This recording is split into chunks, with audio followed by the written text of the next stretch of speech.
They told my parents, the next 12 hours are critical. She might not make it. At 7:42 p.m., my mom kissed my forehead, and then they left my ICU room to go to my brother's party. I can still hear the ventilator hiss, the heart monitor beeping in triplets, the muted hospital TV playing some game show I couldn't focus on, a nurse's sneaker squeaking on tile, the metallic taste of oxygen on my tongue.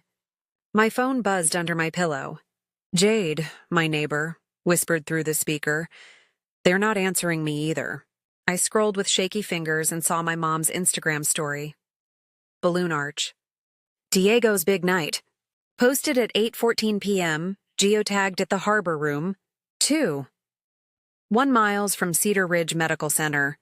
Dr. Patel had said it at 6:58 p.m. I remember the exact time because I watched the second hand on the wall clock while she spoke. We need an immediate family member reachable within 10 minutes at all times. Do you understand? My mom nodded. My dad said, we'll be around. That night wasn't just about survival. It was the last time I called those people my emergency contacts. I'm Maya Ortiz. I'm 28, a junior architect in Seattle, lover of clean lines and messy tacos. And until May 13, 2023, I believed family first was a promise. The night my parents chose my brother's 30th and brand launch party over my ICU bed, something cracked that I can't glue back together. This isn't just about a party. It's about a lifetime of being the afterthought, and what happens when you stop asking for a turn. Saturday mornings in our house smelled like Windex and oranges. Diego's trophies got a whole shelf in the living room. My art ribbons got the fridge corner, taped over the ice dispenser. I found a spreadsheet once. $1,400 spent on Diego's travel baseball over 3 summers. When I asked about a $1,200 summer design program, Dad said it was too expensive. I covered it myself by tutoring geometry. Dad's line was always, "Your brother needs more help. You're my self-sufficient one." Translation, I packed my own lunches by 11. In college, my parents co-signed Diego's lease in the U District.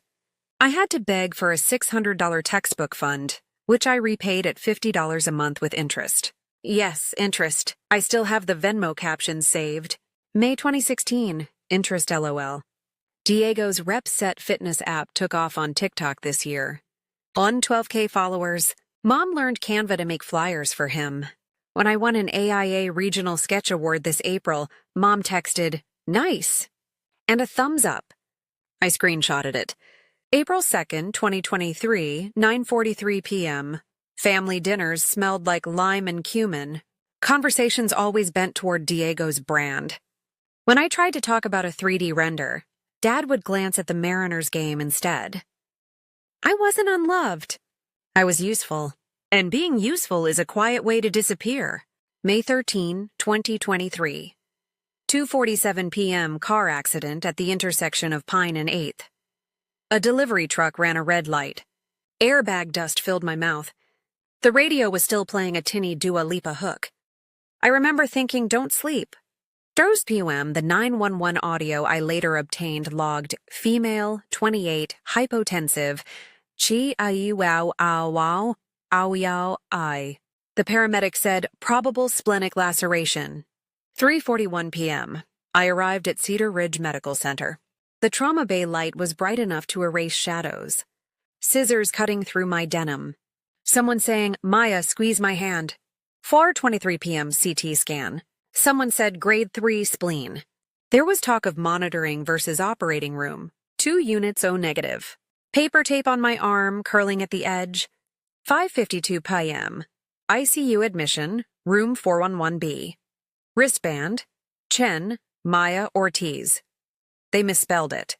I corrected them with a dry chuckle. Or an ending in 1432, 6:11 p.m. The hospital called my mom, Elena, and my dad, Carlos. Call log shows 6:12 p.m. from hospital switchboard. 6:15 p.m. Dad texted. On our way. 6:47 p.m. My parents arrived. Dad stood with his arms crossed. Mom's perfume, Chanel Chance, cut through the antiseptic. 6:58 p.m.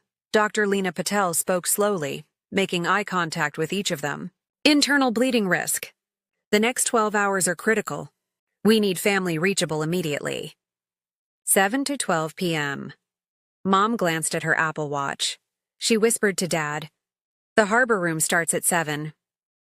He whispered back, "We'll go late. Show phase, come back." I heard every word. 7:38 p.m. Dad leaned over my bed. "Mia, you're stable. The deposit is non-refundable. We'll be 15 minutes away. The harbor room is 11 minutes without traffic." At 42 p.m., Mom kissed my hairline. "It's Diego's big night. We can't let him down." She left the family over everything hoodie on my chair like a punchline. I said it out loud. The doctor said I might not make it. Mom said, she said critical, not dying. You'll be asleep anyway. 3 p.m., the visitor log shows their signatures out. Elena Ortiz, Carlos Ortiz. Nurse Kayla's note reads, "Family stepping out. Instructed to remain reachable." 8:14 p.m., Mom's Instagram story.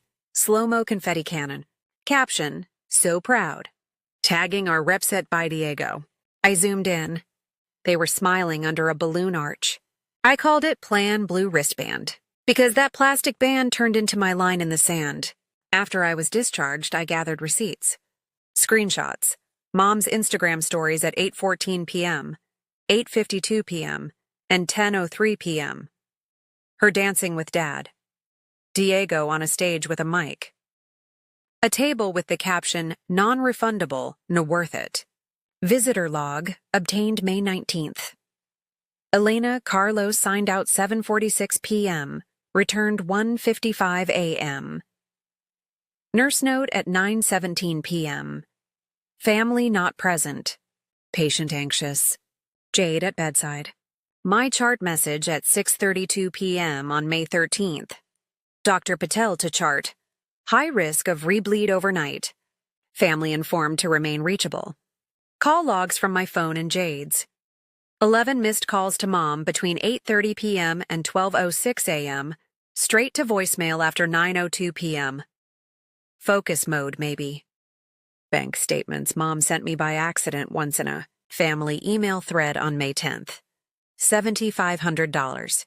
Deposit to the harbor room on April 20th. $8,200 final payment on May 12th.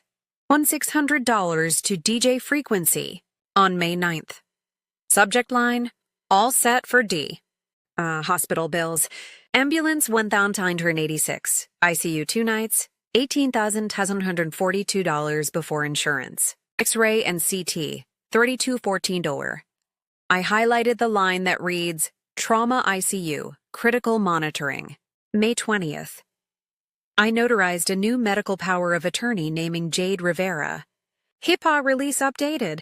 Emergency contacts removed, Elena and Carlos. Copies emailed at 1:32 p.m. with red receipts enabled. One more thing. 9:26 p.m. video from the party. Diego's fiancé was handed Abuela Lita's ruby ring. The one Mom once said was, "For my daughter someday." The caption, "Keeping tradition alive." I screenshotted it, zoomed in. My heart was steady, not from relief. Jade showed up at 7:30 p.m. with a tote bag of chapstick and a phone charger. The kind of friend who shows up with a charger and a bad joke. She's my neighbor and coworker, 31, and she stayed until 2:10 a.m. Fielded updates, advocated for pain meds. Kayla, the night shift RN, printed the visitor log for my records. She said, "You deserve people who pick you." That's an authority line you remember weeks later. May 15th. Aunt Rosa DM'd me. "I saw your mom's stories and my stomach turned. How are you?" Someone noticed. Not just me and Jade. May 20th. Medical power of attorney signed, sealed, scanned.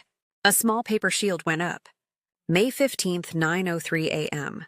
I dropped screenshots in the family group chat. Doctor's note snippet. Visitor log times. The confetti story. At 6:58 p.m. Dr. Patel said, "Critical." At 7:46 you signed out. At 8:14 you were under a balloon arch.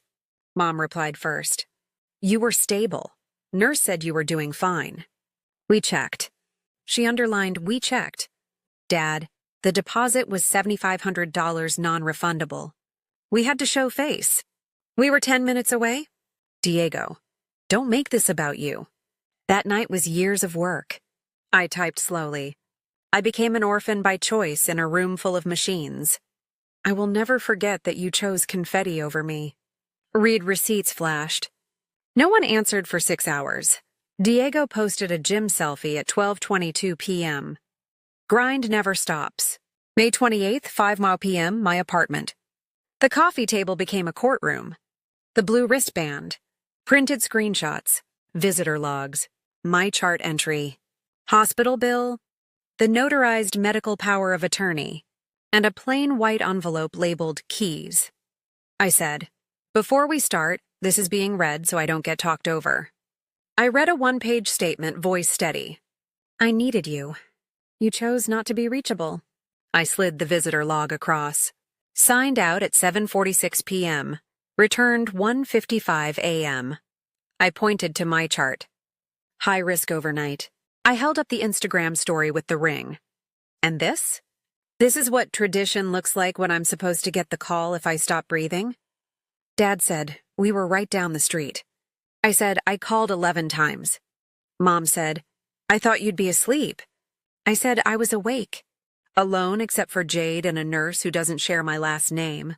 I handed them copies of the medical power of attorney and HIPAA I release. You are no longer my emergency contacts. Any medical decisions go through Jade. Effective May 20th, notarized. I slid the envelope. Here are your spare keys. I'm taking a 60-day pause. No contact unless it's an actual emergency. And by that, I mean the hospital kind. I said, I'm not punishing you. I'm protecting me. May 29th. Mom sent a 3-paragraph apology that was mostly about the deposit. One line. We didn't think you'd remember much. I starred that sentence. Dad followed with, we messed up. Then, but Diego's sponsors. I stopped reading. June 1st. Extended family group chat erupted. Aunt Rosa defended me. Uncle Javier said, if it were my kid in ICU, nothing else exists. Mom left the chat for 24 hours. June 3rd. First therapy session. I learned the word parentification. I learned how to sit with anger without lighting everything on fire. June 17th.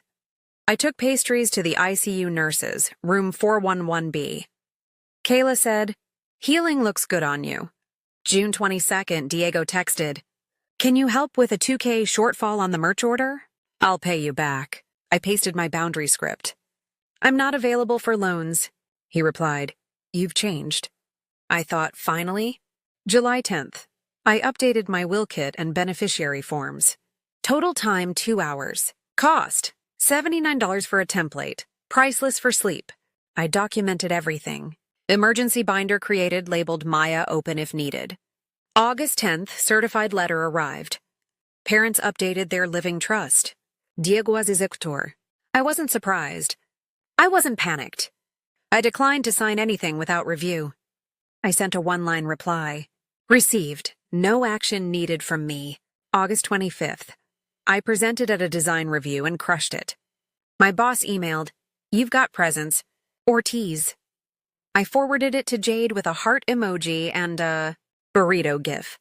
I mounted the blue ICU wristband in a shadow box next to my notarized medical power of attorney and a photo of Jade holding a paper cup of hospital coffee.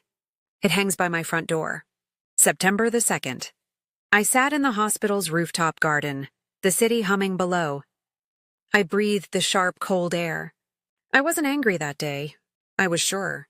I didn't torch bridges. I installed guardrails. When Mom texted, we'd like to try again. Coffee? On September 12th, I replied, group session with a mediator only. The new rule is clarity, not closeness. Family didn't end that night.